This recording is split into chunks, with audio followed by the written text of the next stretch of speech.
Hey guys, so Corporal Tremblay with the Nova Scotia RCMP has spoken out today regarding Lilly and Jack Sullivan's disappearance. A lot of really good questions were asked of him, but he didn't answer them fully at all, really. He states that the investigation is still considered suspicious and he would not comment on whether he believes that Lilly and Jack are still alive. Something else that I thought was interesting is how he stated that authorities arrived on scene around 10 o'clock, and I thought that Daniel Martel stated that they weren't on scene at 10 o'clock.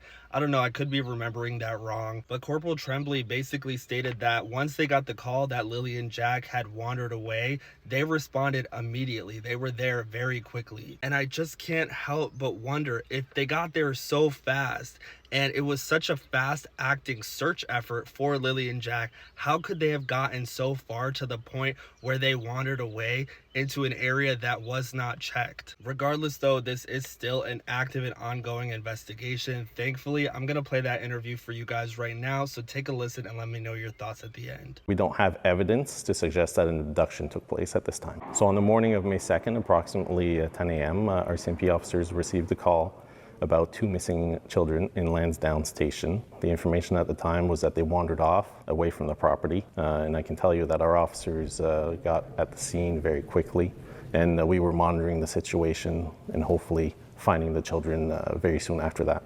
So it's very quickly. Officers arrive, and then what? You expected, it sounds like you're saying, that you'd find the children quickly, or hoped you would anyways. That didn't happen. So Kayla, what I can tell you, from experience, you look at missing children. I've been involved with a handful of cases since I've been with Strategic Communications. Most oftentimes, the children are located very quickly after officers arrive at the scene, right? And that's our hope every single time, that they wandered off and you can find the children. Because I'm sure, like every officer out there, I'm not on the road currently, but your heart is pounding, the adrenaline is rushing, you're trying to find those children, right? And this case started just like that? That's what you're correct. describing, you thought you'd go there, find them very quickly. Yeah, absolutely. And our officers were nearby in an ongoing search for a kayaker that had gone missing the day prior. And I can tell you I was monitoring the situation remotely, and our officers, I could tell they were getting there as quickly as possible. There are some, as you are aware, many theories out there. Some people think, well, maybe it's really just a tragic accident. Maybe they just wandered off into the woods. But you've said that it's suspicious. So at the very least, why does the RCMP view this case as suspicious? So every missing persons investigation is suspicious until it's proven that it's not. If we don't have that information to say that it's not suspicious, we have to continue to assume that it is suspicious and access those resources and tools and follow up those tips and find that evidence until we find the people that are missing. So you don't think they were abducted, but you can't find them. How do two young children just vanish? That's a great question, Kayla.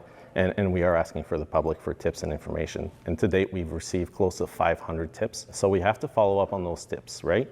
Whether it's a tip that indicates that there could be something that happened elsewhere in the province, elsewhere in the country, we have to follow up on those investigative tips to rule them out. And to this date, we haven't had any confirmed sightings.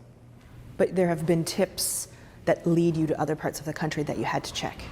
As with any investigation, oftentimes we do get tips that you have to verify that are elsewhere, yes. You have said that the children were last seen alive the day before. Can you tell me about the nature of that? So we know they were seen in public with loved ones the day prior.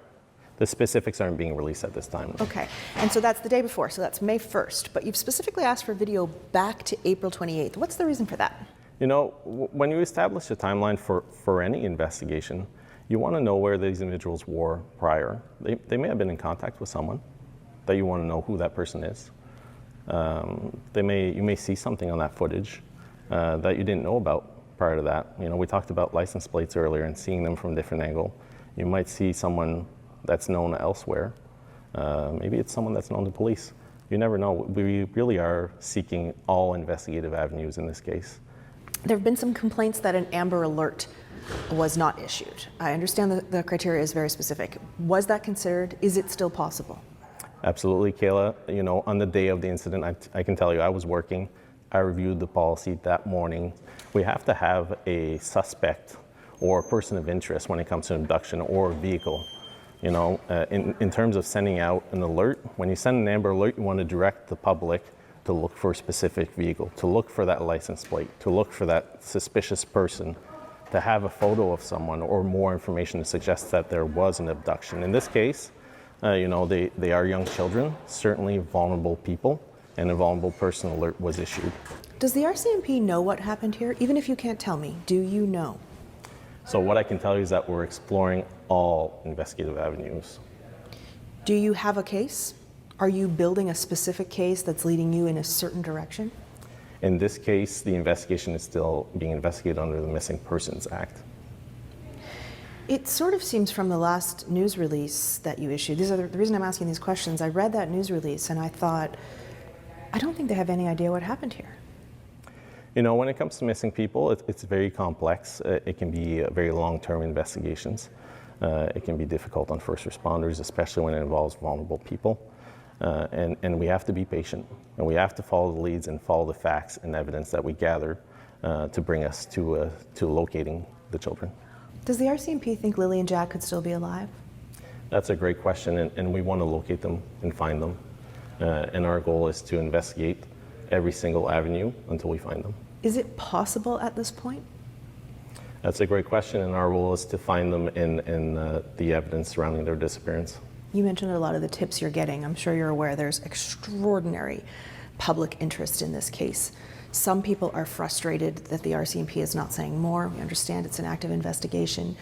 And in some cases, the lack of information leads to speculation, and rumors are rampant online, and that's done some harm on the family in this case as well. What, though, would you say to the public who are begging for answers and just want to know what's happened here? We have to be patient and certainly rely on our news releases and official sources of information. Don't listen to those rumors that are out there. We're putting out those news releases on a regular basis with information pertaining to the investigation. We have to be very cautious as to what type of information we release because we want to make sure that it doesn't affect the investigation. I think some people in the public are starting to wonder, is it possible that we may never find out what happened to Lilly and Jack? Is that possible? I wouldn't be able to answer you that question today, but I can tell you that our investigators are seasoned.